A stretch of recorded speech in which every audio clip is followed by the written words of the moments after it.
கிறிஸ்துவுக்குள் மிகவும் பிரியமானவர்களே, தினமொரு தூதன் வழியாக இந்த நாளில் உங்களை சந்திப்பதில் சந்தோஷம். இந்த நாளிலே லேவியாராகமம் 23:7 முதலாவது நாள் உங்களுக்கு பரிசுத்தமான சபை கூடுதல்.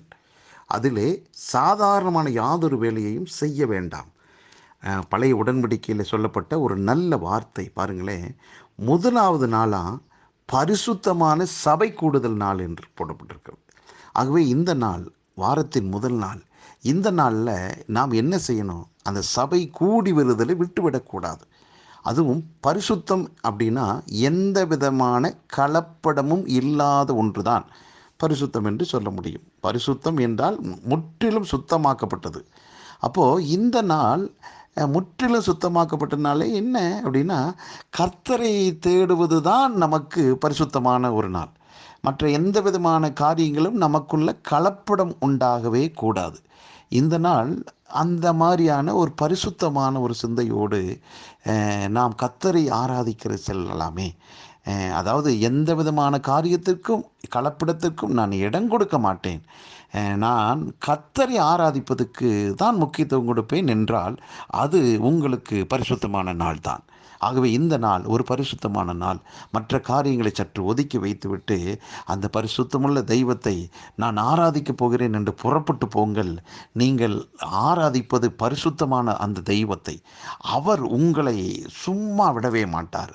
அவரை நோக்கி வந்த நீங்கள் வெறுமையாக போகவே மாட்டீங்க. இந்த வாரத்தின் முதல் நாளில் அவருக்கு நீங்கள் கொடுத்துட்டீங்கன்னா மற்ற எல்லா நாளும் அவர் உங்களை வழிநடத்துவதை, உங்களோடு இருப்பதை, உங்களுக்குள்ளே இருந்து காரியங்களை செய்வதை பார்ப்பீர்கள்.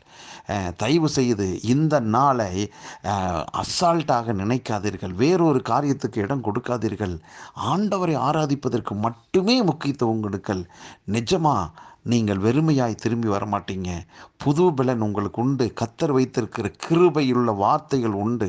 தேவ மகிமை, தேவ பிரசன்னம் உங்கள் மேலே அப்படியே ஊற்றப்படும். உங்களுக்குள்ள இருந்த அந்த தேவ பிரசன்னம் பொங்கி பொங்கி வெளிப்படும். அது உங்கள் குடும்பத்துக்கு, முழு குடும்பத்துக்கு ஆசீர்வாதமாக இருக்கும். இந்த ஆராதனை செய்துவிட்டு அடுத்த நாள் நீங்கள் வேலைக்கு போகும்போது, நீங்கள் வேலை செய்கிற இடங்களில், படிக்கிற இடங்களில் உங்களுக்குள்ள இருக்கிற அந்த தேவ மகிமையின் பிரசன்னம் மற்றவங்களையும் தொடும். மற்றவங்களுக்கும் அது ஆசீர்வாதமாக இருக்கும். ஏன் இந்த நாளை நாம் அசட்டை பண்ண வேண்டும்? கர்த்தருக்கு முக்கியத்துவம் கொடுங்கள். நீங்கள் வெற்றி பெறுவீர்கள். பரலோக பிதாவே, இந்த நல்ல பரிசுத்தமான நாளுக்காக நன்றி. இந்த நாளை எந்த விதத்திலும் நாங்கள் வீணாக செலவு செய்யாதபடி உம்முடைய சமூகத்தில் காத்திருந்து உம்மை துதித்து பாடி ஆராதித்து புது பலனோடு எழும்பி பிரகாசிக்கட்டும். இந்த வார்த்தை கேட்டுக்கொண்டிருக்கிற ஒவ்வொருடைய வாழ்விலும் ஆராதனையின் முக்கியத்துவத்தை குறித்தான வெளிச்சம் உண்டாகட்டும்.